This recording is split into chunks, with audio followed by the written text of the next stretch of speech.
En la fiesta de inauguración del primer día de mi hijo al mando de la empresa, ni siquiera había levantado mi copa para el brindis cuando él dijo: «Frío, ya no necesitas venir aquí, estás despedida. Seguridad te acompañará a la salida». Con calma, dejé mi gafete sobre la mesa y respondí: «Avísale al consejo que la verdadera dueña de esta empresa llega en 30 minutos». El cristal de mi copa reflejaba las luces del salón cuando escuché esas palabras. 200 personas mirándome. Ejecutivos con los que había negociado contratos durante años. Proveedores que conocían mi nombre desde antes que Sebastián naciera. Y ahí estaba yo, en medio del salón principal de Refacciones Industriales del Bajío, la empresa que levanté con mis propias manos cuando solo era una viuda de 35 años con un bebé y deudas que me ahogaban. Sebastián tenía puesta esa corbata italiana que Valeria le había comprado. Gris perla, combinada con un traje que costaba más que el primer carro que me compré después de 10 años de trabajo. Estaba parado junto a ella, mi nuera, con su vestido color vino, y esa sonrisa que nunca llegaba a sus ojos. Una sonrisa que yo había confundido con elegancia durante 5 años de matrimonio. «Mamá», continuó mi hijo, y la palabra me sonó como vidrio rompiéndose. «Hemos decidido que es momento de que disfrutes tu retiro. Ya hiciste suficiente». Suficiente. Esa palabra flotó en el aire como humo. Suficiente fueron las noches sin dormir cuando las cuentas no cerraban. Suficiente fueron los 20 años levantándome a las 5 de la mañana para abrir el taller antes que cualquier empleado. Suficiente fue rechazar 3 propuestas de matrimonio porque ningún hombre iba a decidir sobre lo que construí para mi hijo. Los murmullos comenzaron. Alguien tosió incómodo. El director financiero, Gustavo Rentería, desviaba la mirada hacia su plato. Él sabía. Todos sabían que algo no estaba bien, pero nadie iba a contradecir al nuevo director general en su primera noche. Valeria se acercó a Sebastián y le susurró algo al oído. Vi cómo mi hijo asentía, mecánico, como si ella manejara los hilos y él solo fuera la marioneta bien vestida. Recordé cuando tenía 8 años y me abrazaba llorando porque los niños de la escuela se burlaban de sus zapatos remendados. Le prometí que nunca le faltaría nada, y cumplí. Quizás ese fue mi error. «Seguridad», llamó Sebastián, haciendo un gesto con la mano. 2 hombres con trajes negros comenzaron a caminar hacia mí. No los conocía. Eran nuevos, contratados la semana anterior, según me enteré después. La vieja guardia jamás me habría tocado. Ellos recordaban cuando yo misma cargaba cajas de refacciones en la bodega porque no teníamos dinero para contratar más personal. Tomé mi copa y bebí un sorbo largo de vino tinto. 200 pesos la botella, según decía la etiqueta. Ridículo para una empresa que el año pasado facturó 45 millones de pesos. Pero claro, Valeria prefería ahorrar en vino y gastar en decoración francesa para su nueva oficina. Dejé la copa sobre la mesa con cuidado. Nada de drama, nada de gritos. Eso era lo que esperaban, ¿verdad? Que hiciera un escándalo. Que me pusiera histérica como las viejas, que seguramente Valeria mencionaba en sus conversaciones privadas con las esposas de los otros ejecutivos. Me quité el gafete del cuello. Amelia Torres de Mora, fundadora. Ese pedazo de plástico con mi fotografía de 3 años atrás. Aún se me veía el cabello más oscuro, menos canas, menos arrugas alrededor de los ojos. Me lo quité despacio y lo coloqué junto a mi plato intacto de salmón con alcaparras. «Sebastián», dije, y mi voz salió firme, sin temblor. «Avísale al consejo directivo que la verdadera dueña de esta empresa llegará en 30 minutos». Se hizo un silencio tan denso que pude escuchar el zumbido del aire acondicionado. Valeria dejó de sonreír. Sebastián frunció el ceño, confundido. «¿De qué hablas?», preguntó mi hijo. «En 30 minutos lo sabrás». Tomé mi bolso de piel, ese que me regalé cuando cumplimos el primer millón en ventas. Mientras tanto, disfruten su fiesta. Caminé hacia la salida con la cabeza en alto. Los tacones resonaban contra el mármol importado que Valeria había insistido en instalar el mes pasado. 3 millones de pesos en pisos cuando teníamos equipos en la planta que necesitaban mantenimiento. Pero ella siempre tuvo prioridades diferentes. Nadie me detuvo. Los guardias de seguridad se quedaron inmóviles, sin saber qué hacer. Gustavo Rentería me miró con algo parecido a la lástima. O quizás era miedo. Él sabía más de lo que aparentaba. Cuando llegué al elevador, presioné el botón y esperé. Las puertas de acero reflejaban mi rostro. 67 años. Arrugas que contaban historias de sol en la piel mientras supervisaba entregas. Manos que alguna vez tuvieron callos de tanto trabajar. Ojos que habían visto crecer un imperio desde un taller de 3 empleados hasta una empresa con 200 trabajadores. Las puertas se cerraron y por primera vez en toda la noche sonreí, porque ellos no sabían 3 cosas fundamentales. Primero, nunca firmé la transferencia real de la patente del sistema de inventario automatizado que desarrollamos hace 5 años, ese sistema que representa el 60% del valor comercial de la empresa. Segundo, tenía copias de todos los documentos fraudulentos que Valeria me hizo firmar bajo engaños. Y tercero, afuera del edificio me esperaba la licenciada Fernanda Aguirre, la abogada corporativa más temida de Guadalajara, con 2 carpetas llenas de evidencia y una orden judicial que iba a cambiar todo. El elevador descendía piso por piso y con cada nivel que bajaba, sentía cómo recuperaba algo que había perdido en esos últimos 3 años. Dignidad, fuerza, claridad. 30 minutos. Eso era todo lo que necesitaba para demostrarles quién realmente construyó ese imperio. Y cuando las puertas del elevador se abrieron en la planta baja, el aire fresco de la noche me golpeó la cara como una promesa de justicia. Si quieres saber cómo una madre traicionada recuperó lo que era suyo por derecho, suscríbete al canal, porque esta historia apenas comienza. 30 años atrás, yo no era la mujer que acababan de humillar en ese salón de luces brillantes y pisos de mármol. Era Amelia Torres, una viuda de 35 años, con un bebé de 8 meses que no dejaba de llorar y un taller mecánico heredado que se caía a pedazos. Cuando Roberto murió en ese accidente en la carretera a Morelia, llevando refacciones a un cliente que nunca pagó, me dejó 3 cosas: un hijo, un taller con deudas de 180,000 pesos y un reloj de bolsillo de plata con una inscripción que leía: tiempo de sembrar, tiempo de cosechar. Ese reloj era lo único de valor que teníamos, pero jamás lo vendí. Lo guardaba en mi bolso como un recordatorio de que todo tiene su momento. El taller estaba en la colonia Ferrocarril, en un edificio de ladrillo que olía a aceite quemado y metal oxidado. 3 empleados, don Jacinto, que tenía 60 años, y manos que temblaban por la artritis. Mario, un muchacho de 22 que sabía más de motores que cualquier ingeniero.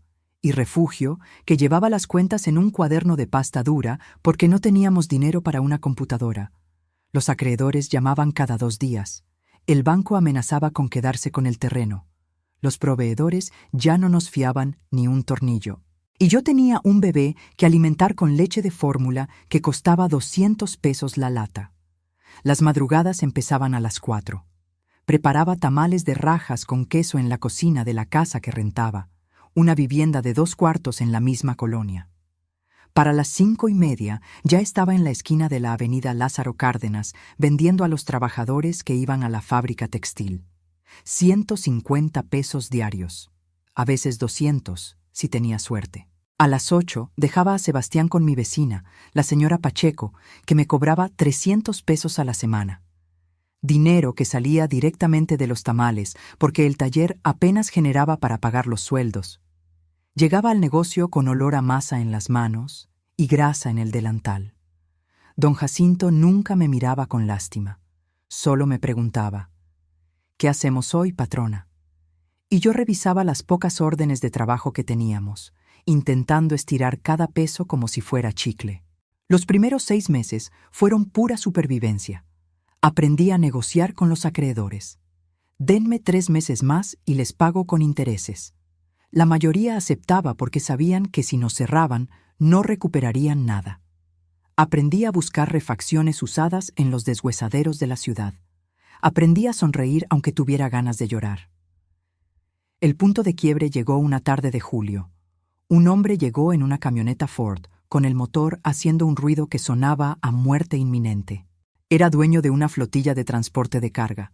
Necesitaba el trabajo urgente. «Si me lo tienen listo en 2 días, les pago el doble», dijo. Don Jacinto me miró. Mario me miró. Refugio cerró su cuaderno y también me miró. Todos sabíamos que era imposible. No teníamos las refacciones, no teníamos el tiempo, pero sí teníamos la necesidad. «Lo tendrá en 2 días», respondí. Trabajamos 48 horas casi sin parar. Yo llamé a cada proveedor que conocía hasta encontrar las piezas. Empeñé mi anillo de bodas para pagar por adelantado. Mario durmió 3 horas en el piso del taller. Don Jacinto se inyectó medicamento para el dolor en las articulaciones y siguió trabajando. Y yo, entre llamada y llamada, amamantaba a Sebastián en la oficina, que era más un closet con escritorio. Entregamos a tiempo. El hombre pagó 12,000 pesos. Cash. Billetes arrugados que conté 3 veces porque no podía creer que fueran reales. «Si siempre trabajan así», dijo antes de irse, «les mando toda mi flotilla». Cumplió. En 3 meses teníamos 5 camionetas más en reparación. En 6 meses contratamos a 2 mecánicos más. En 1 año habíamos pagado la mitad de las deudas y Sebastián ya caminaba entre las herramientas como si el taller fuera su parque de juegos. Pero el verdadero cambio llegó cuando vi la oportunidad que nadie más vio. Los talleres solo reparaban. Yo decidí que también íbamos a vender refacciones. Empecé pequeño, con un catálogo prestado y un teléfono que sonaba cada vez más. Compraba al mayoreo en la Ciudad de México y revendía en Guadalajara con un margen del 30%. En 5 años, el taller se había convertido en Refacciones Industriales del Bajío. Ya no solo reparábamos, distribuíamos piezas a 50 talleres en 3 estados. Teníamos 20 empleados, una bodega, 2 camionetas de reparto y una oficina donde Sebastián hacía la tarea mientras yo cerraba contratos. Nunca dejé de hacer tamales. Los vendía los domingos en el tianguis porque me recordaba de dónde venía. Porque cada peso contaba. Porque el respeto no se compra con dinero fácil. Se gana con trabajo que te rompe la espalda, pero no el espíritu. Cuando Sebastián cumplió 10 años, la empresa facturaba 5 millones al año. Cuando cumplió 15, éramos 20 millones. Cuando entró a la universidad a estudiar administración, ya éramos la distribuidora más grande de la región. Y yo seguía siendo la misma mujer que se levantaba temprano, que revisaba cada factura, que conocía el nombre de cada empleado y el cumpleaños de sus hijos. La misma que guardaba el reloj de Roberto en el cajón de su escritorio y lo miraba cada vez que tenía que tomar una decisión difícil. Tiempo de sembrar, tiempo de cosechar. Sembré 30 años de mi vida en esa empresa. 30 años de madrugadas, de sacrificios, de renuncias. Rechacé a Armando, el ingeniero que me invitó a cenar durante 2 años hasta que se cansó. Rechacé a Miguel, que tenía una ferretería próspera y me ofreció sociedad y matrimonio. Rechacé cualquier cosa que me distrajera de mi único objetivo: darle a mi hijo un futuro que yo nunca tuve. Y ahora, 30 años después, ese mismo hijo me había despedido como si fuera una empleada cualquiera, como si mi nombre no estuviera en cada ladrillo de ese edificio, como si mi sangre no estuviera mezclada con el cemento de esos cimientos. Pero ellos no sabían algo fundamental. Yo no había construido un imperio para que alguien me lo quitara. Lo había construido porque sabía exactamente cuánto costaba cada tornillo, cada decisión, cada lágrima derramada en silencio. Y ahora había llegado el tiempo de cosechar. Valeria llegó a nuestras vidas un martes de octubre, hace 5 años. Sebastián la conoció en un congreso de administración empresarial en Monterrey. Cuando me la presentó 2 semanas después, traía puesto un saco color camel y aretes de perla que probablemente costaban más que mi primer carro. «Mamá, ella es Valeria Sandoval. Tiene una maestría en Administración de Negocios por el ITESM. me dijo mi hijo con esos ojos brillantes que no veía desde que era niño y le regalaba juguetes en Navidad.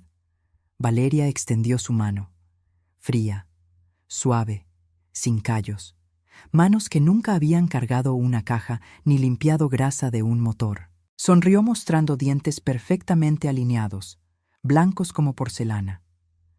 Un placer, señora Torres. Sebastián me ha contado tanto sobre usted y todo lo que ha logrado. Es admirable. Admirable. La palabra sonaba correcta, pero había algo en su tono que no me cuadraba, como cuando muerdes una fruta que se ve perfecta por fuera, pero está hueca por dentro. Aún así, me obligué a sonreír. Mi hijo estaba enamorado, y yo solo quería su felicidad. Los primeros meses fueron como un cortejo. Valeria venía a cenar a casa cada viernes. Traía postres caros de pastelerías francesas. Hablaba de estrategias de mercado y expansión corporativa con palabras que sonaban importantes. Sebastián la miraba como si fuera la respuesta a todas las preguntas que nunca había hecho. «Mamá, Valeria dice que deberíamos modernizar el sistema de inventario», me comentó una noche mientras lavábamos los platos. «Que podríamos triplicar la eficiencia». «¿Y qué sabe ella de nuestro inventario?», pregunté, más brusca de lo que pretendía. «Tiene experiencia, mamá. Trabajó en una consultoría de procesos empresariales». Experiencia. Esa palabra otra vez. Como si mis 30 años levantando la empresa desde cero no fueran experiencia suficiente. Se casaron en abril del año siguiente. Una boda en el jardín del Hotel Quinta Real que costó 300,000 pesos. Valeria insistió en cada detalle. Flores importadas, un violinista español, un menú de 5 tiempos. Yo pagué todo sin chistar porque era la felicidad de mi hijo, aunque el dinero pudo haber servido para renovar la maquinaria de la planta. La luna de miel fue en Europa. 3 semanas. Cuando regresaron, Valeria ya no usaba su apellido. Era Valeria de Mora, como si al casarse con mi hijo también se hubiera casado con la empresa. Los cambios empezaron despacio, sutiles, como veneno que gotea. «Sebastián, deberíamos profesionalizar la estructura organizacional», decía Valeria durante las cenas familiares que ahora se hacían en su casa, un departamento en una zona residencial que yo les ayudé a comprar. «Las empresas familiares necesitan evolucionar para sobrevivir». «Mi mamá ha hecho que sobrevivamos durante 3 décadas», respondía Sebastián, aunque cada vez con menos convicción. «Claro, y por eso mismo merece descansar. Ya dio todo lo que tenía que dar». Descansar. Otra palabra bonita para decir que estorbaba. 3 meses después de la boda, Valeria sugirió que necesitábamos consultores externos para evaluar nuestros procesos. Pagamos 250,000 pesos a una firma que básicamente nos dijo lo que yo ya sabía. Funcionábamos bien, pero podíamos automatizar ciertas áreas. ¿Ves, mamá? Valeria tenía razón, me dijo Sebastián cuando presentaron el informe. 6 meses después, Valeria convenció a Sebastián de que ella debía tener una oficina en la empresa.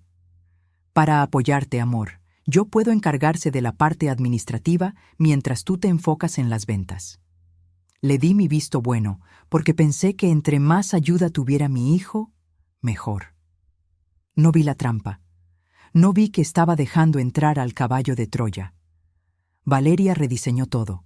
Cambió los muebles de la recepción.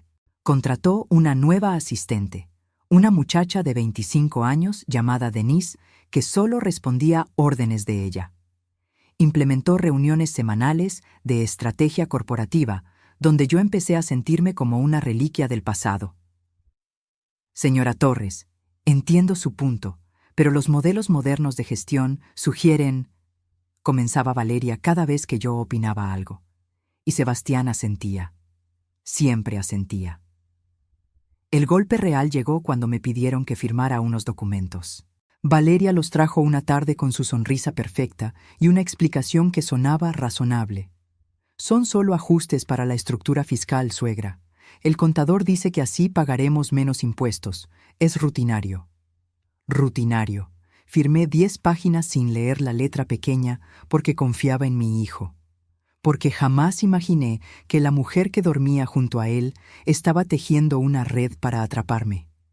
Un año después, mi oficina fue remodelada sin que me lo consultaran. Cuando llegué un lunes, encontré que la habían reducido a la mitad. Mis archivos, los que contenían 30 años de historia, habían sido digitalizados y enviados a almacenamiento externo. «Es más eficiente, mamá», explicó Sebastián. Valeria coordinó todo el proceso. Por supuesto que lo hizo. Mi asistente, Refugio, la misma que había estado conmigo desde los días del taller, fue despedida 2 meses después. «Necesitamos personal más joven, más adaptado a las nuevas tecnologías», dijo Valeria durante una reunión del consejo donde yo ya casi ni participaba. «Refugio conoce esta empresa mejor que nadie», protesté. «Exactamente, conoce la empresa del pasado. Nosotros estamos construyendo la empresa del futuro». Sebastián no dijo nada, solo miraba a su esposa con esa admiración ciega que me partía el corazón. Las reuniones importantes comenzaron a programarse cuando yo, casualmente, tenía citas con proveedores fuera de la ciudad. Las decisiones se tomaban sin consultarme.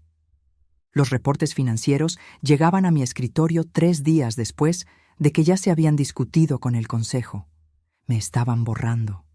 Lento, sistemático, como si pasaran un borrador sobre mi nombre hasta que solo quedara una mancha borrosa. Y lo peor no era Valeria. Lo peor era ver a mi hijo transformarse en alguien que no reconocía. El niño que lloraba en mis brazos cuando le dolía el estómago, ahora evitaba mi mirada en las juntas. El joven que me pedía consejo para cada decisión, ahora asentía a cada palabra de su esposa como si fuera evangelio. Una noche los vi en el estacionamiento de la empresa. No sabían que yo seguía en mi oficina. Valeria le acariciaba la mejilla a Sebastián mientras le decía algo al oído. Él sonreía, y en ese momento lo supe. Ya no era su madre quien tenía su oído. Era ella. Y ella tenía planes que yo apenas estaba comenzando a comprender.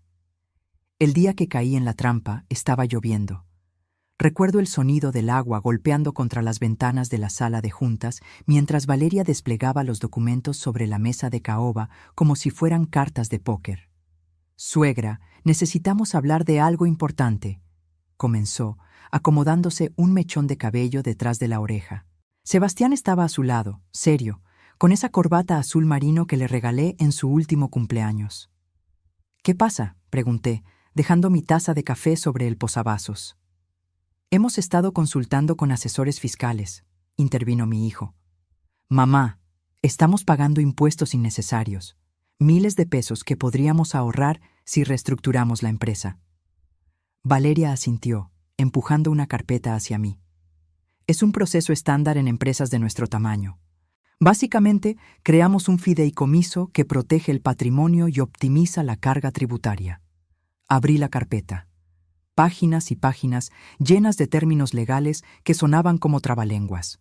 Cláusulas, anexos, firmas de abogados que no conocía. «¿Y esto qué significa exactamente?», pregunté, señalando una sección que hablaba sobre transferencia de participaciones accionarias. «Es técnico», respondió Valeria con esa sonrisa que ya me resultaba insoportable. «Básicamente, usted mantiene su posición como fundadora, pero las acciones se administran a través del fideicomiso. Más eficiente, más seguro. Protegemos el patrimonio familiar de cualquier eventualidad». «¿Qué eventualidad?». «Demandas, problemas legales, cualquier cosa. Usted ya tiene 64 años, suegra. Es pensar en el futuro». 64 años. Lo dijo como si fuera una sentencia de muerte, como si a esa edad ya no tuviera derecho a opinar sobre lo que construí. «Mamá». Sebastián se inclinó hacia adelante, tomando mi mano. Sus ojos, los mismos ojos cafés de Roberto, me miraban con algo parecido a la súplica. «Confía en nosotros. Solo queremos proteger lo que has construido, lo que es nuestro. Nuestro, no tuyo, nuestro». Firmé la primera página, luego la segunda. Valeria iba señalando con su uña perfectamente pintada de rojo cereza dónde debía poner mi nombre. «Aquí, suegra, y aquí. Una más en esta parte». «¿No debería leerlo con más calma?», pregunté en algún momento, sintiendo un peso extraño en el pecho. «Por supuesto, si quiere, pero el contador dice que necesitamos presentarlo antes del viernes para que aplique en este ejercicio fiscal.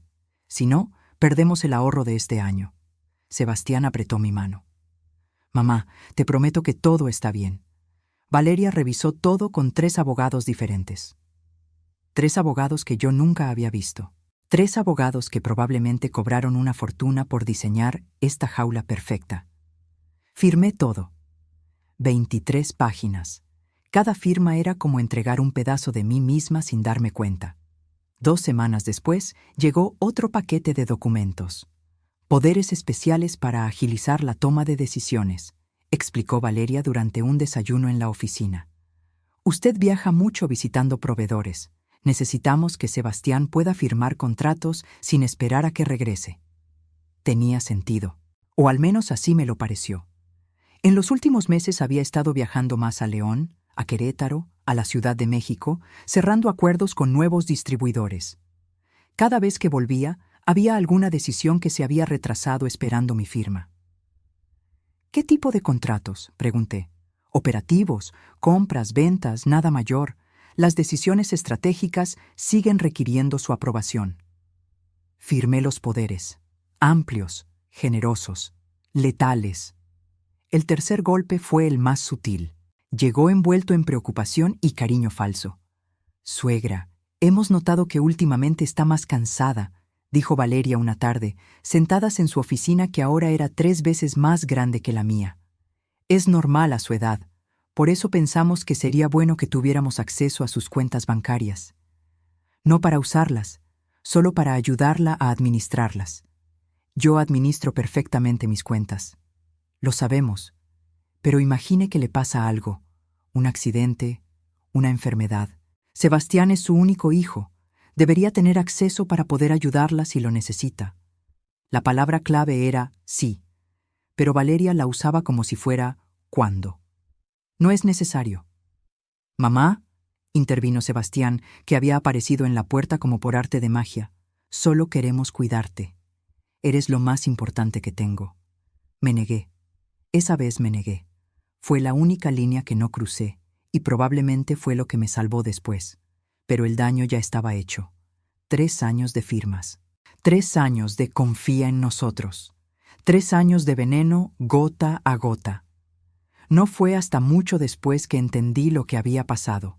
El fideicomiso no solo optimizaba impuestos. Había transferido el 85% de mis acciones a un vehículo legal donde Sebastián era el administrador único. Yo mantenía solo el 15% directo a mi nombre.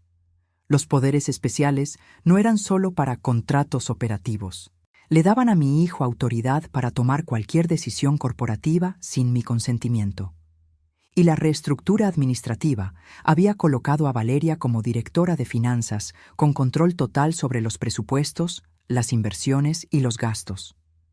Me habían convertido en accionista minoritaria de mi propia empresa, en una empleada de lujo con el título de fundadora, que ya no significaba nada más que una placa dorada en la pared. Y yo había firmado mi propia condena. No por estúpida, no por descuidada, sino porque cometí el error más grande que puede cometer una madre: confiar ciegamente en su hijo. Durante esos 3 años, mientras firmaba documentos y cedía poder, Valeria tejía su red. Cambiaba empleados leales por gente nueva que solo le respondía a ella.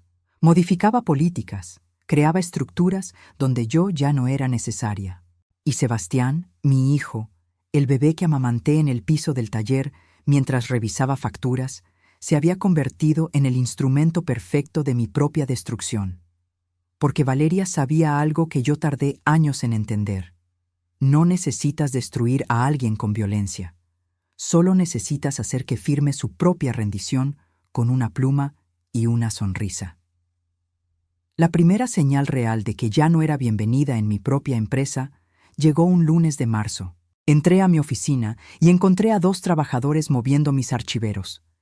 ¿Qué hacen?, pregunté, dejando mi bolso sobre el escritorio. Órdenes de la directora Valeria, señora, respondió el más joven sin mirarme a los ojos. Vamos a remodelar este espacio. ¿Remodelar? Nadie me dijo nada. No sabemos los detalles, señora. Solo seguimos instrucciones. Me dirigí directo a la oficina de Valeria. Ni siquiera toqué. Abrí la puerta y la encontré revisando unos planos extendidos sobre su escritorio de cristal. Alzó la vista con esa calma que ya me resultaba amenazante. «Suegra, justo iba a hablar con usted. ¿Por qué están moviendo mis cosas?» «Es parte del plan de optimización de espacios. Su oficina es demasiado grande para el uso que le da. La vamos a dividir en dos. Una mitad seguirá siendo suya. La otra será para el nuevo gerente de operaciones». «¿Qué nuevo gerente?» ¿Sebastián no le contó? Valeria inclinó la cabeza, fingiendo sorpresa. Contratamos a Rodrigo Maldonado. Viene de una empresa en Monterrey. Experiencia impresionante en logística. Yo manejo las operaciones. Usted fundó la empresa, suegra. Eso no se discute. Pero las operaciones modernas requieren conocimientos específicos de software, optimización de rutas, análisis de datos en tiempo real. Rodrigo tiene certificaciones internacionales. Certificaciones. Otra palabra para decir que yo estaba obsoleta. Debieron consultarme. Lo hicimos. En la junta del consejo de la semana pasada. Usted no pudo asistir, ¿recuerda? Tenía esa cita con el proveedor en Querétaro. Claro, la cita que ella misma había programado para el mismo día de la junta. Qué conveniente. Volví a mi oficina. Los trabajadores ya habían levantado una pared de tablaroca en medio del espacio. Mi oficina, donde había tomado decisiones por 30 años, donde había llorado en silencio después de días imposibles, donde había firmado el primer contrato de $1.000.000, ahora era del tamaño de un cubículo. Mis fotografías, las que mostraban la evolución de la empresa desde el taller original, habían sido enviadas a bodega para su resguardo. El librero de madera que Roberto construyó con sus manos estaba siendo desarmado porque no cabía en el nuevo espacio. «Cuidado con ese librero», ordené. «Señora, nos dijeron que ya no se usa. Va al almacén». Ese librero lo hizo mi esposo. El trabajador me miró incómodo. No sabíamos, pero las órdenes son claras. Las órdenes, siempre las órdenes de alguien más. Los meses siguientes fueron un desfile de pequeñas humillaciones. Mi asistente refugio, después de ser despedida, fue reemplazada por una chica de 23 años llamada Pamela, que claramente había sido instruida para gestionar mi agenda, de manera que yo siempre llegara tarde o no me enterara de las reuniones importantes. «Señora Torres, la junta de presupuesto fue reprogramada para esta mañana. Lo siento, no alcancé a avisarle». «Pamela, esa junta era el jueves». «Sí, pero surgió un conflicto de agenda con el director Sebastián. Don't worry, le enviaré las minutas». Las minutas llegaban 3 días después, cuando las decisiones ya estaban tomadas. Presupuestos aprobados, inversiones autorizadas, contrataciones confirmadas. Todo sin mi voto, todo sin mi opinión. En las pocas juntas a las que sí asistía, mi voz se había vuelto invisible. Yo proponía algo y Valeria respondía con un «Es interesante, pero los estudios de mercado sugieren otra dirección». Sebastián asentía. El resto del consejo, casi todos caras nuevas, que ni siquiera conocían la historia de la empresa, la seguían como ovejas. Gustavo Rentería, el director financiero que llevaba 15 años conmigo, era el único que a veces me buscaba con la mirada. Pero incluso él había aprendido a quedarse callado. Necesitaba su trabajo. Tenía 3 hijos en la universidad. Un día encontré mi lugar de estacionamiento ocupado. El número 001, el que siempre había sido mío, ahora tenía una placa nueva. Director General, Sebastián Mora Torres. Mi nuevo lugar estaba en la zona de visitantes. «Es solo un ajuste organizacional», explicó Valeria cuando protesté. «El director general debe tener el lugar principal. Es protocolo corporativo». Protocolo. Como si 30 años de levantar esa empresa no fueran protocolo suficiente. Las invitaciones a eventos corporativos dejaron de llegar. La cena anual con proveedores, que yo había organizado durante 2 décadas, se realizó sin que nadie me avisara. Me enteré por una fotografía en redes sociales donde Sebastián y Valeria brindaban con los clientes que yo había conseguido en el restaurante que yo había seleccionado durante años. «Mamá, Pensamos que querrías descansar, me dijo Sebastián cuando lo confronté. Ya haces demasiado. Descansar. Esa palabra otra vez. El eufemismo elegante para decir desaparecer. Mi correo electrónico corporativo comenzó a recibir menos mensajes. Luego me di cuenta de por qué. Me habían sacado de las listas de distribución importantes. Ya no me copiaban en las decisiones. Ya no me consultaban en las negociaciones. Una tarde intenté acceder al sistema financiero para revisar los reportes trimestrales. Mi contraseña no funcionaba. Pamela, mi acceso al sistema no funciona. Ah, sí. Hubo una actualización de seguridad. Ahora los accesos son por niveles. Le puedo solicitar los reportes que necesite y se los envío. Yo quiero acceso directo. Tendría que pedirlo al comité de tecnología, pero tarda como 2 semanas el trámite. 2 semanas para acceder a la información de mi propia empresa. Mientras Valeria probablemente podía ver cada número con un solo clic. El desplazamiento más doloroso fue cuando renovaron la planta de producción. Inauguraron una nueva área de almacenamiento automatizado con un evento para toda la empresa. Discursos. Corte de listón. Fotografías oficiales. Yo estaba en la segunda fila, no en el templete. Ni siquiera me mencionaron en los agradecimientos. Valeria habló sobre visión de futuro y modernización. Sebastián agradeció al equipo de trabajo, pero nadie dijo el nombre de Amelia Torres, como si los cimientos de ese edificio no estuvieran construidos con mi sudor, como si las máquinas no se hubieran comprado con ganancias que yo generé vendiendo tamales a las 5 de la mañana. Después del evento, me encontré sola en el estacionamiento. Llovía ligeramente. Vi a través de las ventanas del salón a todos celebrando. Sebastián reía con los nuevos ejecutivos. Valeria posaba para fotografías. Y yo estaba afuera, bajo la lluvia, sintiéndome como una extraña en el lugar que construí con mis manos. Saqué del bolso el reloj de Roberto. Las 8 de la noche. Tiempo de sembrar, tiempo de cosechar. Leí la inscripción una vez más. Había sembrado 30 años de mi vida, pero alguien más estaba cosechando los frutos.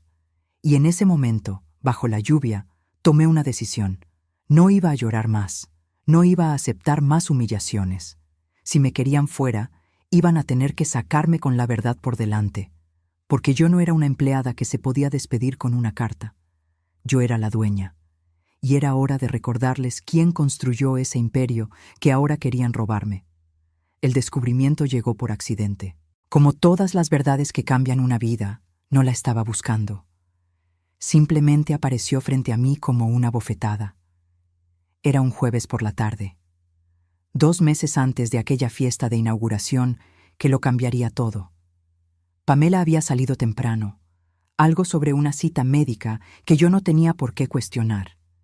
Necesitaba imprimir un contrato que un proveedor me había enviado por correo. La impresora de mi oficina diminuta se había descompuesto la semana anterior y aún no la reparaban. Así que caminé hacia la oficina de Sebastián. Él estaba en una reunión fuera de la empresa. La puerta estaba abierta. Me senté frente a su computadora. Todavía tenía su sesión abierta. Busqué mi correo en el navegador y encontré el documento. Lo mandé a imprimir. Mientras esperaba que saliera, la pantalla mostró una notificación. Un correo nuevo en la bandeja de entrada de Sebastián. No iba a leerlo. No era mi intención. Pero el asunto me detuvo en seco. Borrador final. Estrategia de transición AT. AT Amelia Torres. Mis iniciales. El cursor parpadeaba sobre el mensaje. Mi mano temblaba sobre el mouse. No debía abrirlo. Era la correspondencia de mi hijo, pero algo en mi estómago me decía que necesitaba ver qué había dentro. Hice clic. El correo era de un tal licenciado Héctor Briceño, del despacho legal Briceño & Asociados. Nunca había oído ese nombre. El mensaje era breve pero letal. Estimado Sebastián, adjunto el documento final de la estrategia de transición para la señora Amelia Torres. Como discutimos, el enfoque debe ser gradual pero firme. Los puntos clave: 1. Anuncio de retiro voluntario durante evento corporativo. 2. Pensión mensual de 25,000 pesos como reconocimiento a su trayectoria. 3. Remoción inmediata de accesos administrativos. 4. Comunicado de prensa posicionándola como fundadora honoraria en retiro merecido. El timing es crucial. Aprovechar el impulso de su nombramiento como director general para proyectar imagen de renovación generacional. Cualquier duda, quedo atento. 25,000 pesos mensuales. Una pensión que apenas cubriría la renta de un departamento modesto. La empresa facturaba 45 millones al año y me ofrecían 25,000 pesos mensuales como si fuera una limosna. Abrí el documento adjunto. 12 páginas de estrategia detallada. Fechas. Tácticas de comunicación. Hasta tenían un discurso preescrito para que Sebastián lo leyera el día de mi retiro voluntario. Mi madre, Amelia Torres, ha sido el corazón de esta empresa durante 3 décadas. Hoy, con profundo amor y agradecimiento, respetamos su decisión de dar un paso al costado para disfrutar el descanso que merece. Descanso. Retiro voluntario. Palabras bonitas para ocultar un despojo. Pero lo que realmente me destrozó fue la última sección del documento. Una nota interna, probablemente escrita por Valeria, que decía: justificación estratégica. AT representa el modelo de gestión antiguo. Su resistencia al cambio y apego emocional a procesos obsoletos dificulta la modernización necesaria. Si bien su contribución histórica es innegable, su presencia actual es un lastre para el crecimiento. La transición debe ejecutarse con delicadeza, pero sin ambigüedad. No puede haber marcha atrás. Lastre. Me llamaron lastre. Yo, que levanté esa empresa desde un taller con 3 empleados. Yo, que vendí tamales durante años para pagar las deudas que Roberto dejó. Yo, que rechacé ofertas de matrimonio y vida personal porque mi único objetivo era darle un futuro a mi hijo. Lastre. Las lágrimas llegaron sin pedir permiso. Caían sobre el teclado mientras seguía leyendo. Había un cronograma. Fechas específicas. La transición estaba planeada para ejecutarse en 6 semanas. Justo después del evento de nombramiento de Sebastián como director general. Todo estaba calculado. Cada palabra, cada movimiento. Me iban a sacar en mi propia fiesta de despedida disfrazada de homenaje. Escuché pasos en el pasillo. Cerré el correo rápidamente. Tomé los papeles de la impresora y salí de la oficina justo cuando Valeria doblaba la esquina. Suegra, ¿qué hace aquí? Mi impresora no sirve. Vine a usar la de Sebastián. Me miró con esos ojos grises que ahora veía por lo que realmente eran. Calculadores, fríos. Entiendo. Deberíamos comprarle una nueva.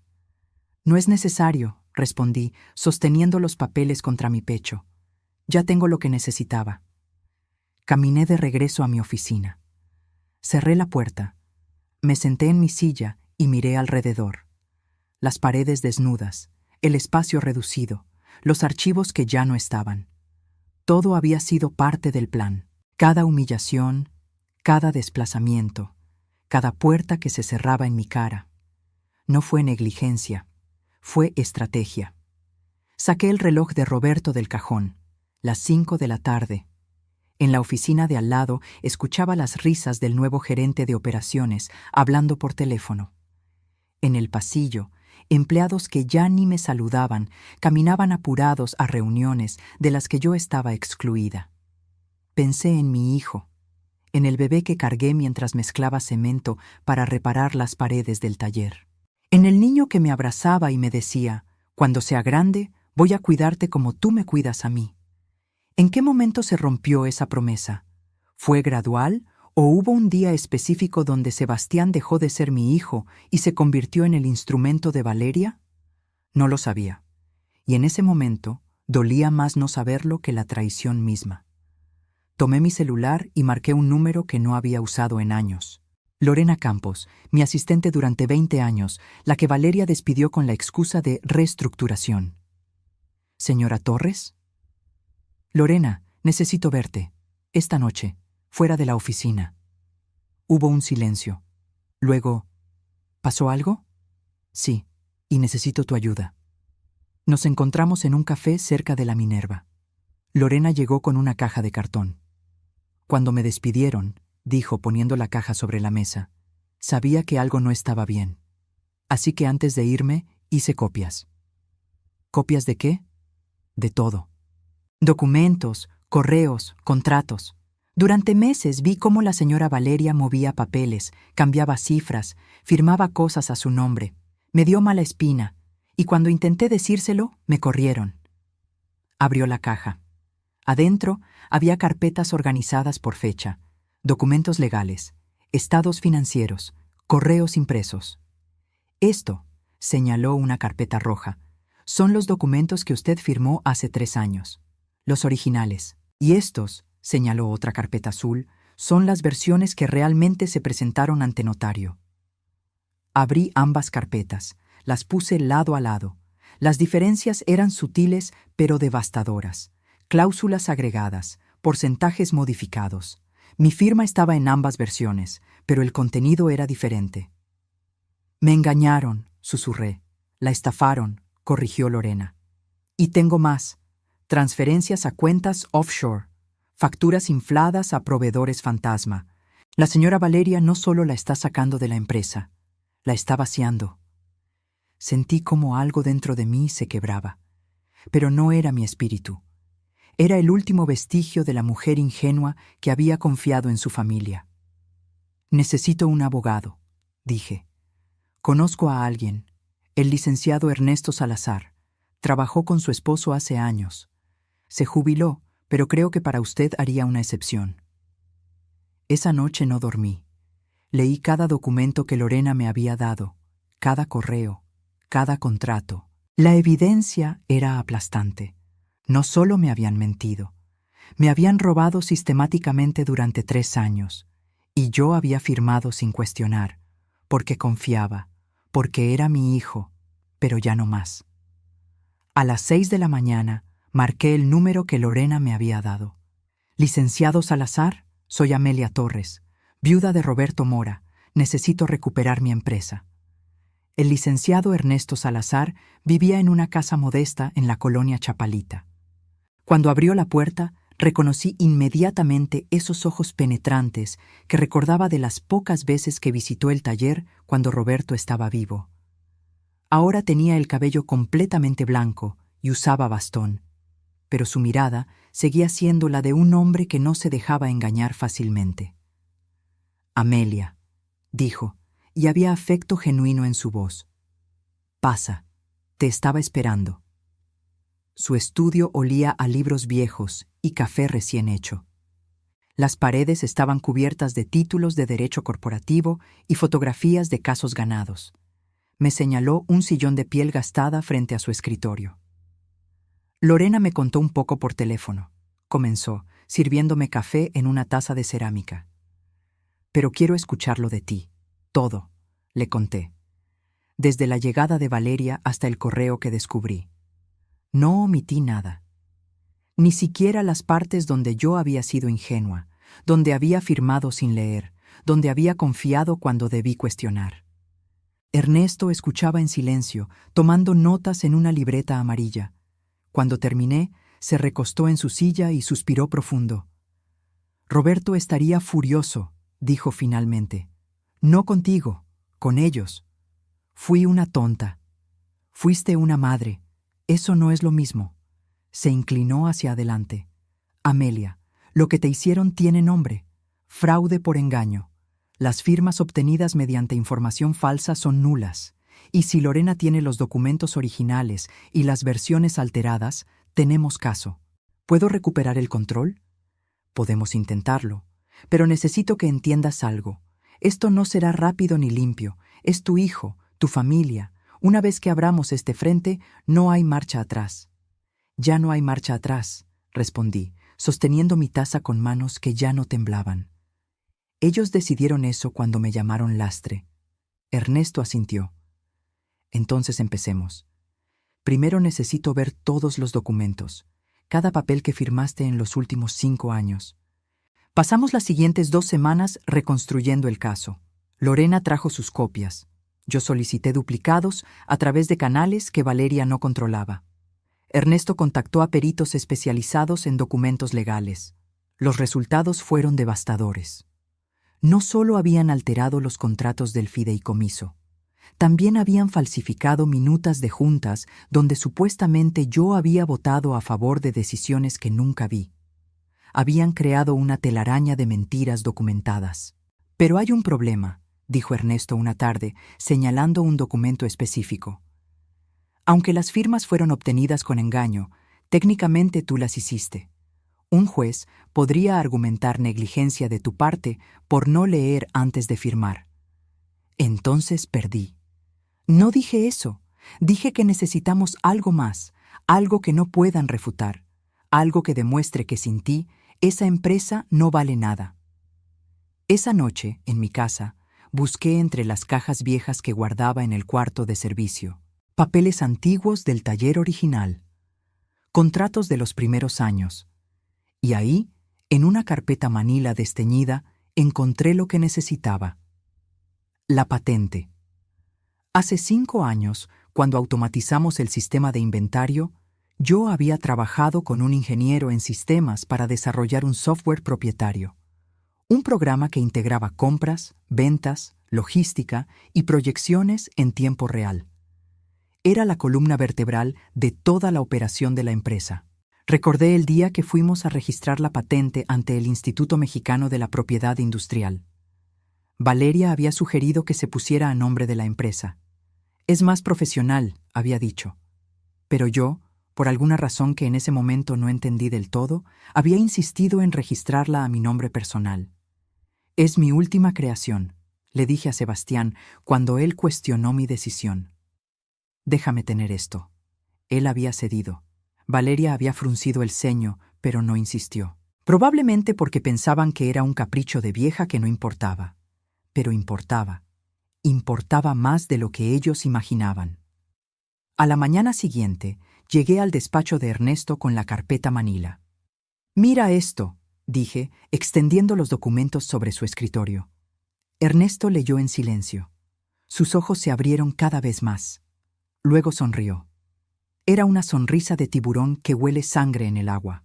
«Amelia, ¿me estás diciendo que el sistema que hace funcionar toda la empresa está patentado a tu nombre?» «Sí».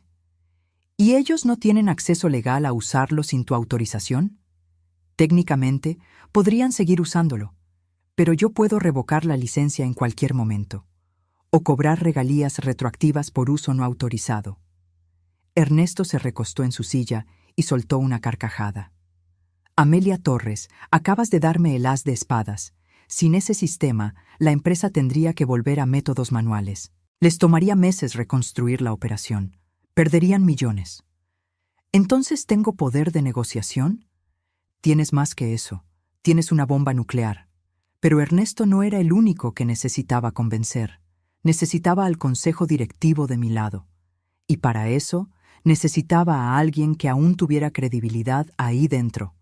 Llamé a Gustavo Rentería una noche. Nos encontramos en un restaurante alejado del centro, un lugar donde nadie de la empresa nos vería. «Señora Torres», dijo cuando se sentó frente a mí, «si Valeria se entera de que nos vimos, me despide». «Lo sé, por eso te estoy pidiendo esto. ¿Qué necesita?» «La verdad, ¿qué está pasando con las finanzas de la empresa?» Gustavo miró alrededor. Bajó la voz. «Están desviando fondos, facturas infladas a proveedores fantasma, transferencias a cuentas offshore registradas en Panamá. Valeria maneja todo a través de empresas fachada». «¿Cuánto?» «En los últimos 2 años, calculo que han sacado cerca de 8 millones de pesos». 8 millones. El número flotó en el aire como un peso muerto. «¿Por qué no dijiste nada?» «Lo intenté. Hace 6 meses presenté un reporte interno a Sebastián.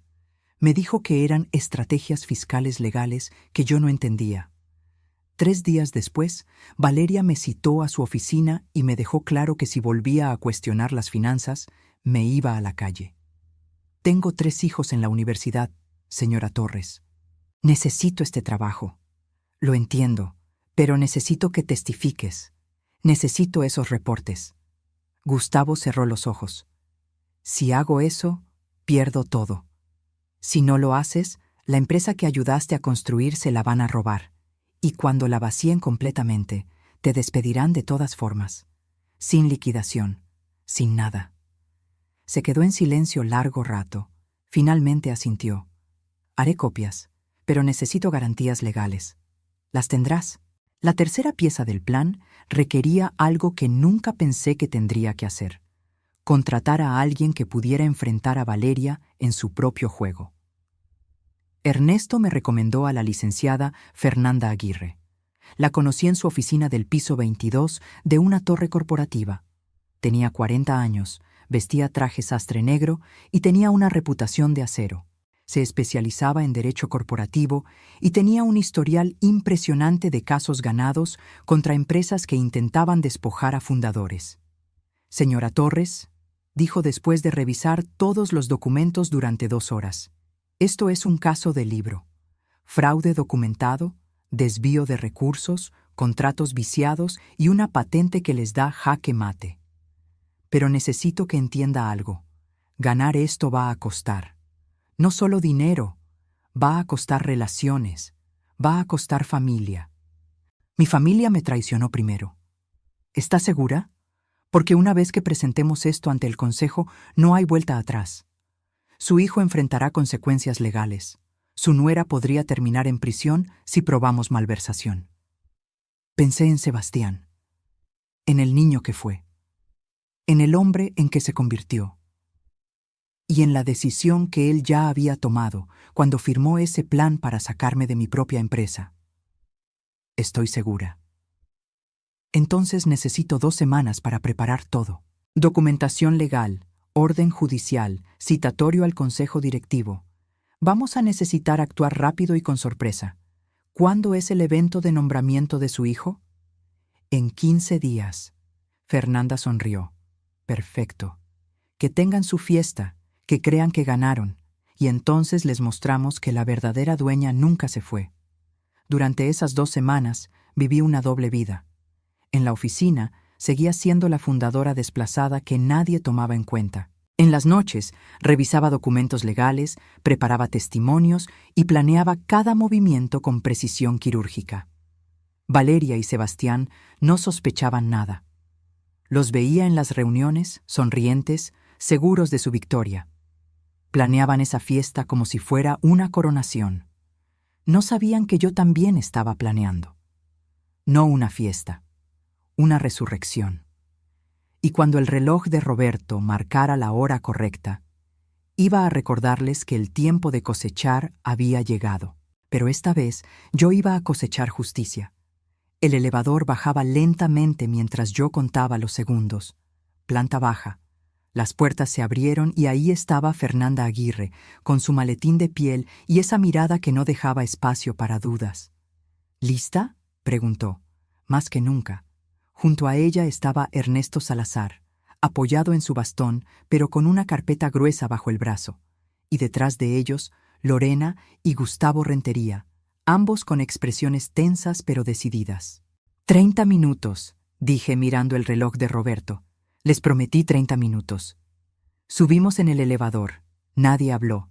Solo se escuchaba el zumbido del motor y mi respiración, más tranquila de lo que había estado en meses, porque por primera vez en 3 años yo controlaba la narrativa.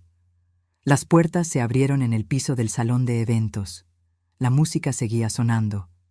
Las risas flotaban en el aire mezcladas con el tintineo de copas. Pero cuando atravesé esas puertas con mi equipo legal detrás, el sonido se apagó como si alguien hubiera cortado el cable de audio. 200 pares de ojos se clavaron en mí. Pero esta vez no caminaba sola. Esta vez traía la verdad. Sebastián estaba en el centro del salón, copa en mano, congelado a medio brindis. Valeria a su lado dejó de sonreír. Su rostro palideció 3 tonos. «Buenas noches», dije, y mi voz resonó clara en el silencio. «Lamento interrumpir la celebración, pero hay algunos asuntos legales que requieren atención inmediata». Fernanda Aguirre se adelantó.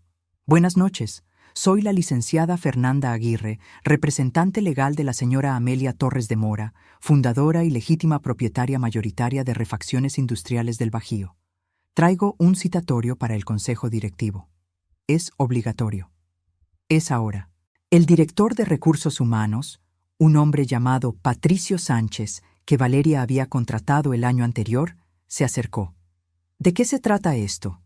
De fraude corporativo, documentos falsificados y desvío de recursos, respondió Ernesto, su voz firme a pesar de los años. Y tenemos evidencia completa. Valeria soltó una risa nerviosa. Esto es ridículo. Sebastián, diles que se vayan. Pero mi hijo no se movió.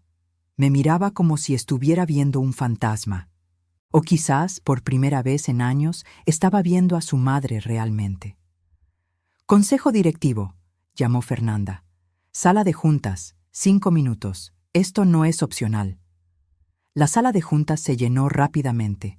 Los 7 miembros del consejo tomaron sus lugares. Sebastián y Valeria en un extremo de la mesa. Yo en el otro, flanqueada por mis abogados. Entre nosotros, 3 carpetas gruesas que contenían 3 años de mentiras documentadas. Fernanda abrió la primera carpeta. Empecemos con los hechos. En los últimos 3 años, se presentaron ante esta empresa documentos legales supuestamente firmados por la señora Torres. Sin embargo, tenemos evidencia de que estos documentos fueron alterados después de obtener su firma. Proyectó en la pantalla 2 versiones del mismo contrato, una al lado de la otra. La firma era idéntica, el contenido radicalmente diferente. La señora Torres firmó esto. Señaló el documento de la izquierda. Pero esto, señaló el de la derecha, fue lo que se registró ante notario. ¿Ven las cláusulas adicionales? ¿Los porcentajes modificados? Fraude documentado. Gustavo Rentería levantó la mano. Yo también tengo algo que presentar. Abrió su laptop. Durante los últimos 2 años he documentado transferencias irregulares, facturas a proveedores que no existen, pagos a empresas offshore registradas en Panamá, un total de 8.200.000 pesos desviados de las arcas de esta empresa. Mostró las hojas de cálculo. Los números brillaban en la pantalla como evidencia irrefutable. Algunos miembros del consejo jadearon. Otros se inclinaron hacia adelante para ver mejor. «Eso es mentira», explotó Valeria, golpeando la mesa. «Gustavo está resentido porque lo íbamos a despedir por incompetencia». ¿Incompetencia? Gustavo la miró fijamente. Tengo correos tuyos ordenándome procesar esas facturas. Tengo autorizaciones con tu firma digital. Tengo todo, Valeria. Sebastián, Valeria se volvió hacia mi hijo. Di algo, no vas a permitir que humillen a tu esposa así. Pero Sebastián tenía la mirada clavada en la pantalla, en los números, en la evidencia que no podía negar. Hay más, continuó Ernesto. El plan para remover a la señora Torres de la empresa, no como una decisión corporativa legítima, sino como parte de una estrategia calculada para despojarla de lo que construyó. Proyectó el correo, el que yo había encontrado en la computadora de Sebastián. Las palabras aparecieron en letras grandes. Su presencia actual es un lastre para el crecimiento. El silencio que siguió era tan denso que podía cortarse con cuchillo. Algunos miembros del consejo miraban a Valeria con algo entre horror y desprecio. Otros miraban a Sebastián esperando que dijera algo, lo que fuera. «Mamá», comenzó mi hijo, pero su voz se quebró. «No», lo interrumpí.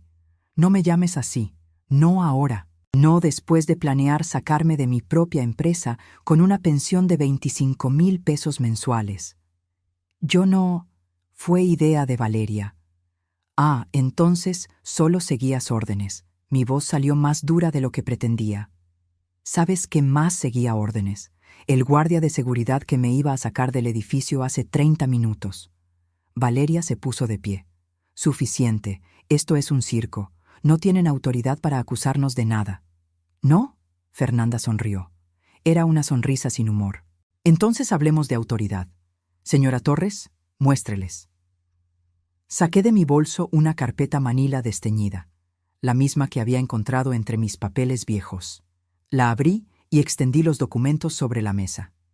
Patente número MX 2019-045782, dije. Sistema integrado de gestión de inventario y logística, registrado a nombre de Amelia Torres de Mora. Este sistema procesa el 100% de las operaciones de esta empresa. Sin él, Vuelven a métodos manuales que les tomarían 6 meses reconstruir. Vi el momento exacto en que Valeria entendió lo que eso significaba. Su rostro pasó de rojo de furia a blanco de terror en segundos. «Esa patente», comenzó, «es mía, completamente mía, y nunca les di licencia formal de uso, lo cual significa que cada día que operan con ese sistema sin mi autorización, acumulan regalías que me deben. Calculamos aproximadamente 12 millones de pesos en uso retroactivo». «No puedes hacer eso», susurró Valeria. «Puedo, y lo haré si no llegamos a un acuerdo aquí y ahora». Patricio Sánchez, el director de Recursos Humanos, se aclaró la garganta. «Señora Torres, ¿qué propone?». Me puse de pie. Todas las miradas estaban sobre mí, mi hijo con lágrimas en los ojos, Valeria temblando de rabia impotente, los miembros del consejo esperando mi veredicto. Propongo lo siguiente: restablecimiento inmediato de mi posición como presidenta del consejo. Auditoría externa completa de todas las finanzas de los últimos 3 años. Remoción de Sebastián Mora como director general hasta que la investigación concluya. Y Valeria Sandoval queda despedida efectivamente de inmediato, sin liquidación. «¡No!», gritó Valeria. «Sebastián, di algo». Mi hijo finalmente levantó la vista. Las lágrimas corrían por sus mejillas. «Mamá, por favor, puedo explicar. Yo no sabía lo de las facturas falsas. Valeria dijo que eran estrategias legales. Yo solo quería hacerte sentir orgullosa». «¿Orgullosa?». La palabra salió como ceniza de mi boca. ¿Llamándome lastre? ¿Planeando sacarme de mi propia empresa como si fuera basura? Sebastián, te di todo. Todo lo que tengo, todo lo que soy, fue para ti, y me pagaste con traición. Fue un error, un terrible error. Los errores se corrigen. Esto fue una estrategia. Durante 3 años. Valeria se volvió hacia los miembros del consejo. Ella está manipulándolos. Es una vieja amargada que no puede aceptar que los tiempos cambiaron, que ya no es relevante. Fernanda Aguirre se levantó. «Cuidado con sus palabras, señora Sandoval, porque tengo aquí», levantó otra carpeta, evidencia de que las cuentas offshore en Panamá están a su nombre personal, no de la empresa, suyo, lo cual convierte esto de fraude corporativo a peculado, un delito que conlleva prisión. El color desapareció completamente del rostro de Valeria. Se dejó caer en su silla. «Además», continué, «tengo un documento adicional que creo que el consejo debería ver». Ernesto distribuyó copias. Era el acuerdo prenupcial que Valeria había firmado antes de casarse con Sebastián. Ese que yo misma había insistido que firmaran, y que Valeria había aceptado a regañadientes. «Cláusula 7», dije. «En caso de divorcio o separación por causa de fraude o conducta delictiva comprobada de cualquiera de las partes, la parte culpable pierde todo derecho sobre bienes matrimoniales y empresariales. Creo que fraude corporativo y peculado califican». Valeria me miró con un odio tan puro que casi podía sentirlo físicamente. «Eres una bruja amargada que no soporta ver a su hijo feliz». «Yo lo que no soporto», respondí, y mi voz finalmente tembló con la emoción contenida, «es ver a mi hijo convertido en un ladrón por una mujer que solo vio en él una oportunidad de enriquecerse». Me volví hacia Sebastián. «Pero tú tampoco eres inocente. Eras adulto, tomaste decisiones, y ahora vas a vivir con las consecuencias». «Mamá, por favor». Se puso de pie, intentando acercarse. «No», levanté la mano. «Voto del consejo. Ahora. Todos los que estén a favor de mis propuestas». Uno por uno, los miembros del consejo levantaron la mano. Todos menos Sebastián. 7 contra 1. «Moción aprobada», declaró Patricio Sánchez. Valeria se levantó bruscamente. «Esto no termina aquí. Tengo abogados. Te voy a demandar por difamación, por...».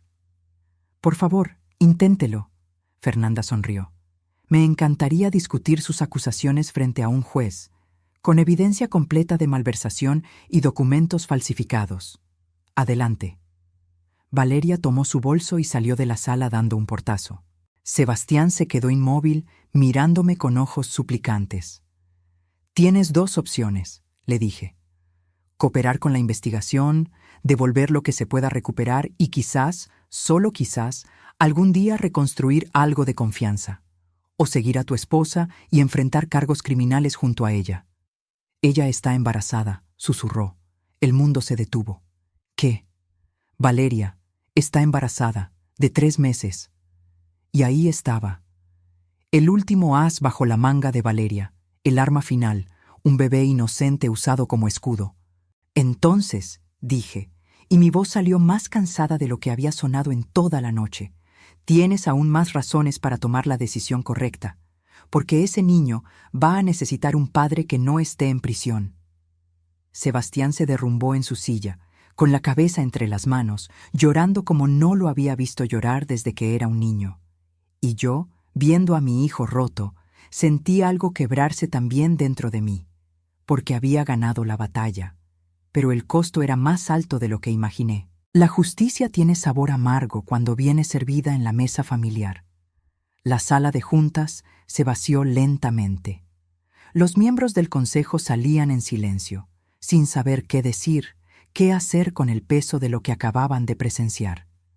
Fernanda y Ernesto revisaban documentos, preparando los siguientes pasos legales. Lorena y Gustavo esperaban cerca de la puerta, dándome espacio. Pero yo no podía moverme. Seguía sentada frente a Sebastián, separadas por esa mesa de caoba que había visto tantas decisiones importantes. Solo que esta vez, la decisión no era de negocios, era de sangre. Mi hijo tenía la cabeza entre las manos. Sus hombros temblaban, y por un momento terrible y hermoso a la vez, volví a ver al niño de 8 años que lloraba porque los otros niños se burlaban de sus zapatos remendados. «¿Cuándo lo supiste?», pregunté finalmente. «¿Cuándo supiste del embarazo?». Sebastián levantó la cabeza. Tenía los ojos rojos, hinchados. «Hace 2 semanas. Valeria me lo dijo el mismo día que confirmamos la fecha de esta fiesta». «Qué conveniente». «No fue así, mamá. Llevábamos meses intentándolo». «¿Y te parece casualidad que justo ahora, cuando me iban a sacar de la empresa, aparece un bebé?». Sebastián se limpió la cara con el dorso de la mano. «Sé lo que parece. Sé que todo parece calculado. Pero ese bebé es real. Es mi hijo. Tu hijo». Repetí las palabras, sintiendo su peso. «¿Y qué hay de mí, Sebastián? Yo también soy tu madre. ¿Eso ya no cuenta?». «Siempre vas a ser mi madre». «¿Ah, sí? Porque hace media hora me ibas a sacar de mi propia empresa con una pensión de hambre. No me suena muy filial». «Fue un error. Un terrible, imperdonable error». «No». Mi voz se endureció. «Un error es olvidar una fecha, equivocarte en un número. Esto fue una traición planificada durante años, con documentos falsificados, con estrategias y fechas y discursos preescritos. Eso no es un error, Sebastián. Eso es una decisión». Se puso de pie bruscamente. Caminó hacia la ventana que daba al estacionamiento. Abajo podía ver a los invitados de la fiesta saliendo del edificio, confundidos, murmurando entre ellos. La celebración había terminado antes de comenzar. «Valeria me convenció», dijo sin volverse. «Me dijo que era lo mejor para la empresa, que tú ya habías dado todo lo que podías dar, que merecías descansar».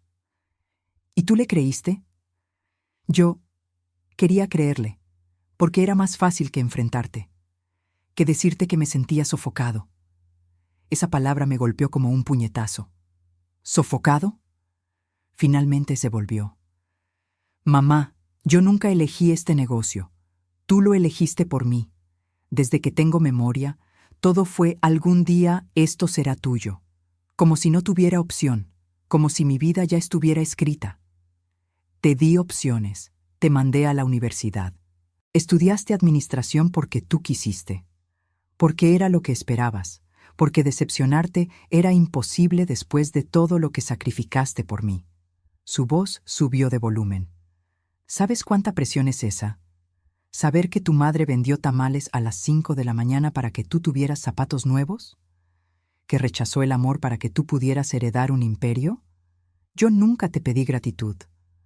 No tenías que pedirla, estaba en cada mirada, en cada mira lo que construí para ti, en cada conversación sobre el futuro de la empresa. Mi futuro ya estaba decidido antes de que yo pudiera decidir algo. Las lágrimas amenazaban con salir, pero las contuve. ¿Entonces esto es mi culpa? ¿Te obligué a robarme? No, no es eso lo que digo. Se pasó las manos por el cabello, desesperado. Estoy tratando de explicarte que Valeria encontró esa grieta, ese resentimiento que yo ni siquiera sabía que tenía, y lo usó. Me hizo creer que quitándote de en medio, yo finalmente sería libre de ser mi propio jefe. ¿Y lo eres? ¿Eres tu propio jefe? Porque desde donde yo estoy, pareces un títere de tu esposa. La puerta se abrió. Valeria entró como una tormenta, con el celular en la mano. Sebastián, nos vamos. Ahora. No, dije poniéndome de pie. Él se queda. Tú te vas. No tienes autoridad para decirme lo que hago. Tengo toda la autoridad. Esta es mi empresa, y tú ya no trabajas aquí. Valeria se rió. Una risa aguda, histérica. ¿Tu empresa? Amelia, por favor. Esta empresa es tan mía como tuya. Yo la modernicé. Yo la hice rentable. Tú la vaciaste, la interrumpí.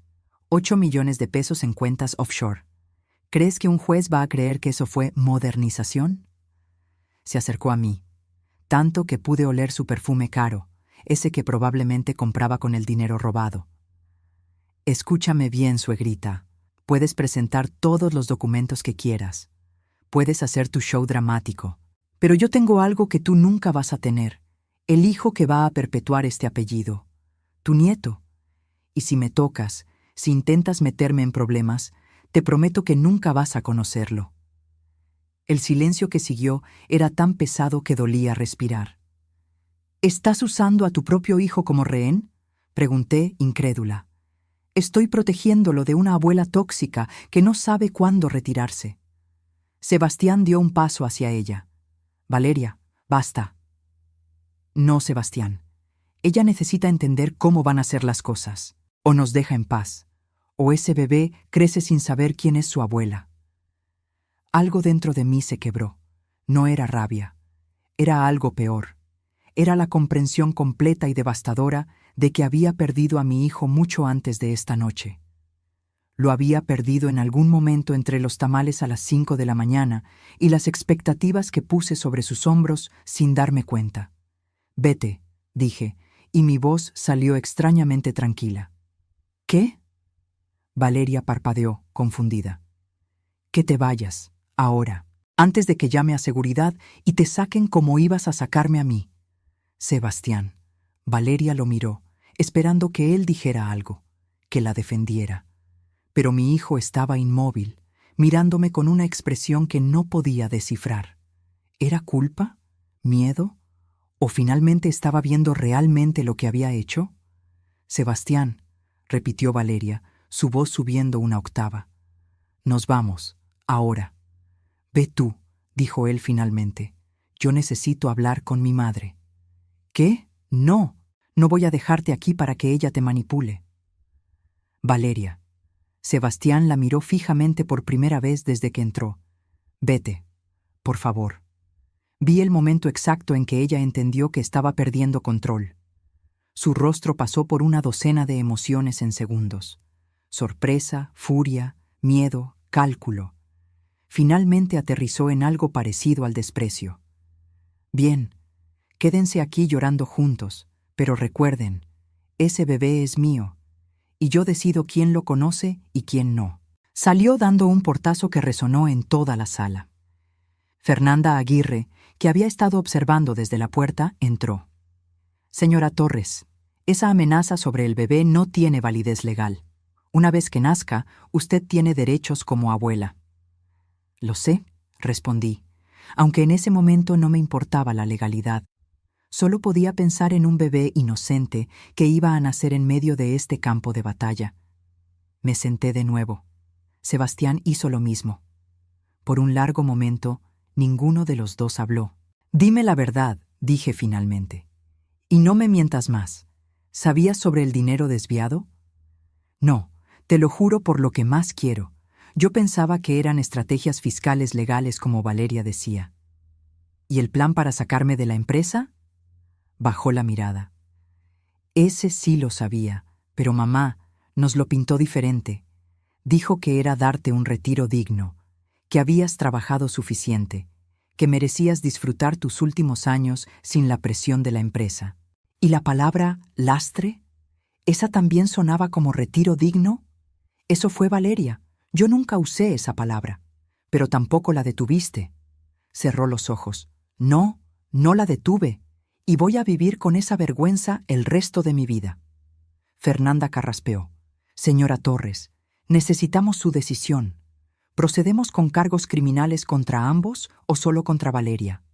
Miré a mi hijo, a ese hombre de 32 años que alguna vez fue el bebé que amamantaba en el piso del taller. El niño que me abrazaba y me decía que cuando creciera me iba a cuidar. El joven que lloró en mi hombro cuando su padre murió, aunque apenas lo recordaba. Y tomé la decisión más difícil de mi vida. Solo contra Valeria. Sebastián cooperará con la investigación y devolverá todo lo que se pueda recuperar. Trabajará en la empresa, pero desde abajo, sin título, sin salario ejecutivo. Si quiere recuperar mi confianza, va a tener que ganársela como yo me la gané, con trabajo. Mamá, no he terminado. Vas a ir a terapia, individual, para entender cómo llegaste a este punto. Y vas a divorciarte de Valeria antes de que nazca ese bebé. No puedo divorciarme. Está embarazada. Puedes, y lo harás. Porque ese niño no puede crecer viendo a su madre manipular y robar como si fuera normal. Y tú no puedes seguir siendo su cómplice. Sebastián comenzó a llorar de nuevo. ¿Y si tiene razón? ¿Y si me impide ver a mi hijo? Entonces pelearemos. Legalmente. Pero con las manos limpias, sin secretos, sin mentiras. Me levanté y caminé hacia él. Porque a pesar de todo, sigue siendo mi hijo. Y ese bebé será mi nieto. Y yo protejo lo que es mío. Lo abracé. Por primera vez en años, lo abracé como cuando era niño. Y él se aferró a mí como si fuera un náufrago a una tabla en medio del océano. Lo siento. Sollozó contra mi hombro.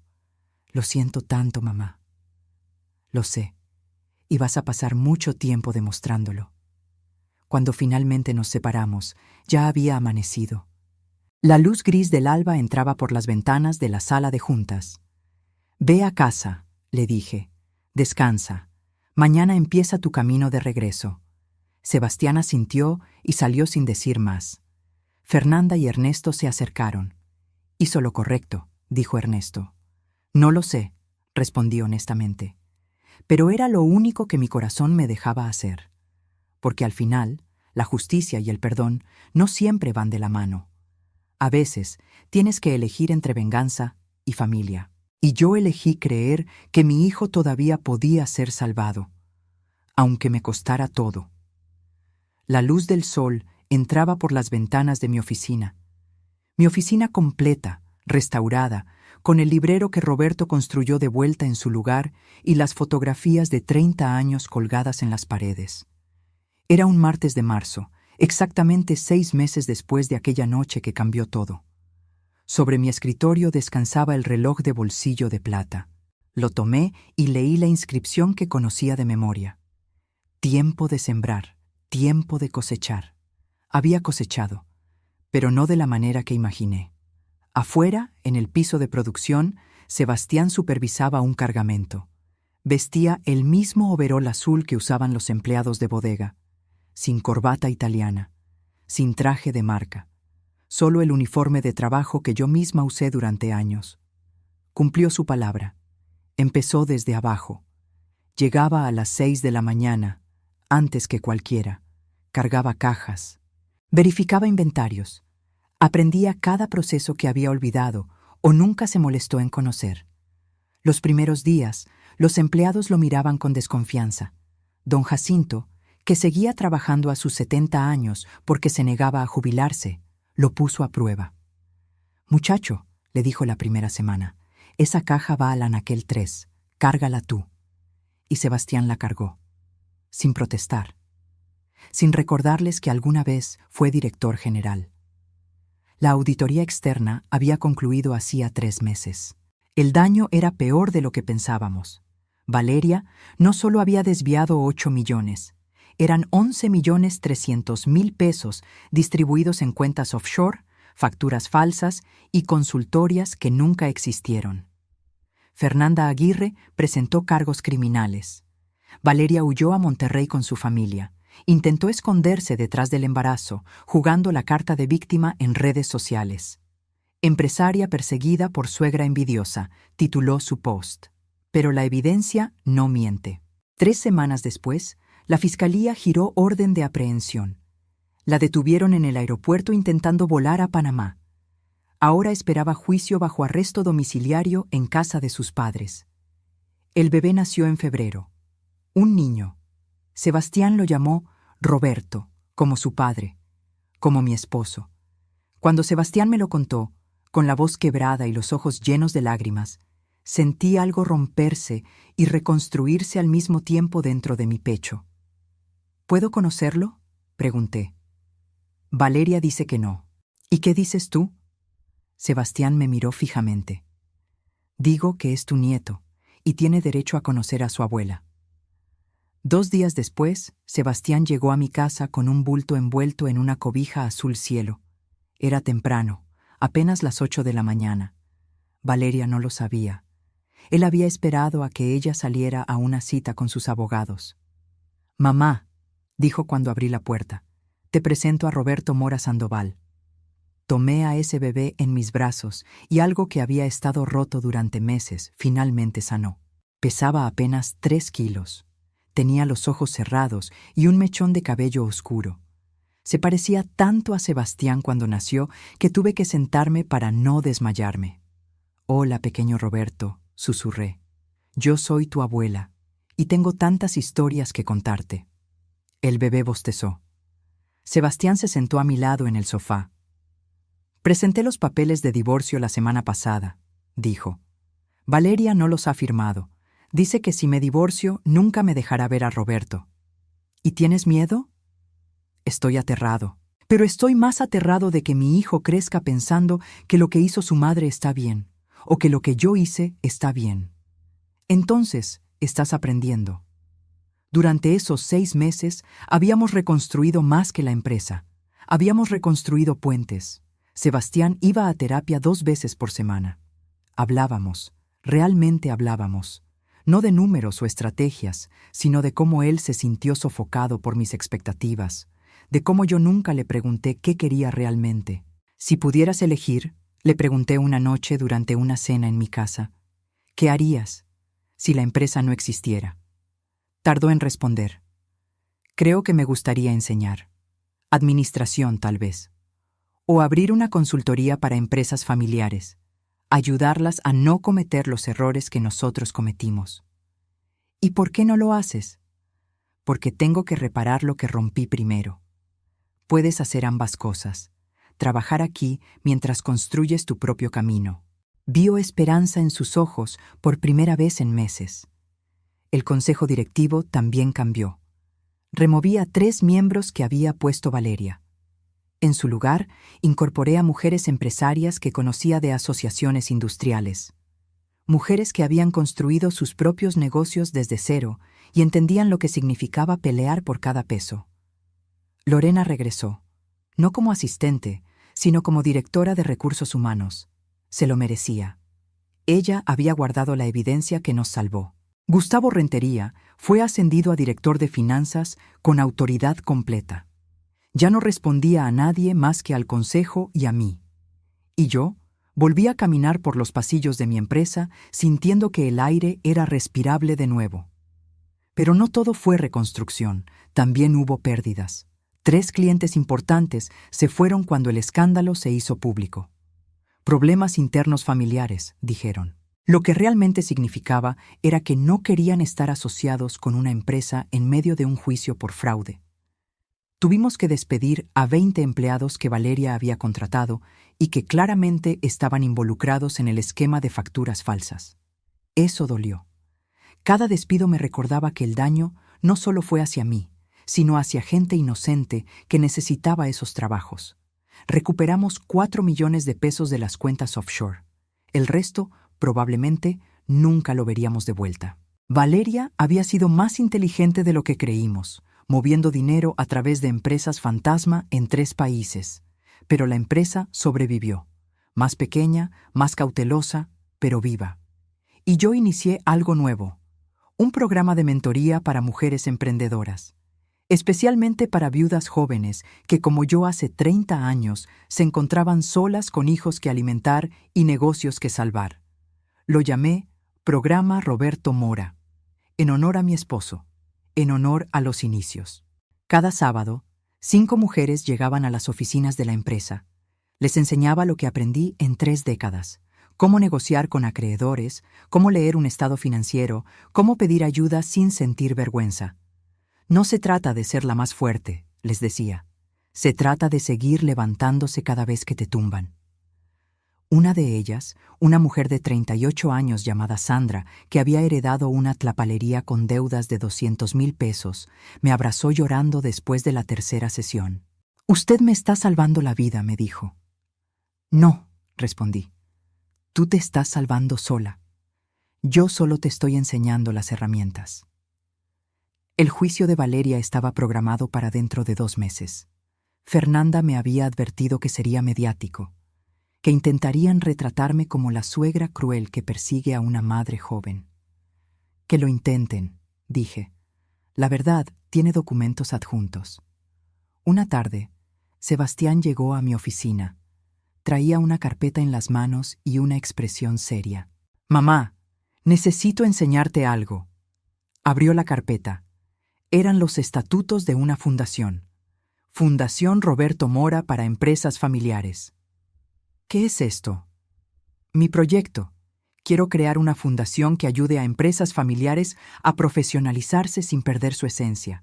Mediación en conflictos, asesoría legal preventiva, talleres sobre sucesión, todo lo que nosotros no tuvimos».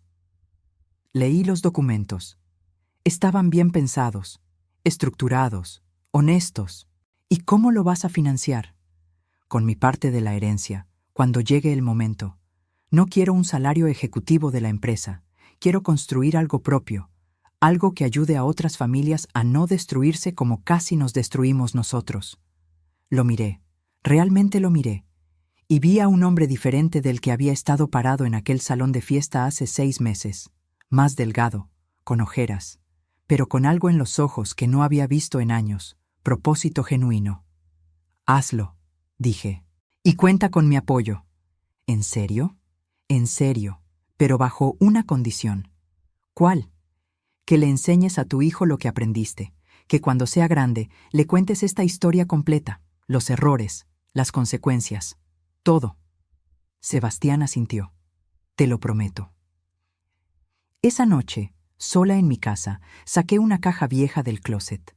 Dentro estaban las fotografías de los primeros años del taller. Roberto con las manos llenas de grasa, sonriendo junto a un motor recién reparado. Yo con Sebastián bebé en brazos, parada frente al letrero que decía Taller Mecánico Mora. Habíamos recorrido un camino tan largo, tan doloroso, pero también tan necesario. Tomé el reloj de Roberto. Las 10 de la noche. «Tiempo de sembrar, tiempo de cosechar», leí en voz alta. «Ya cosechamos, mi amor. Y dolió, pero estamos vivos, todavía estamos de pie». Puse el reloj de vuelta en su caja. Mañana sería otro día, otro martes de trabajo, de reuniones, de decisiones. Pero también sería un día de enseñar a 5 mujeres emprendedoras cómo leer un balance general. Un día de ver a Sebastián cargar cajas con humildad recuperada. Un día de saber que mi nieto estaba creciendo y que algún día, cuando fuera lo suficientemente grande, le contaría la historia de cómo su abuela construyó un imperio desde un taller de 3 empleados. Le contaría sobre los tamales a las 5 de la mañana, sobre las noches sin dormir, sobre las decisiones difíciles y los errores que todos cometemos,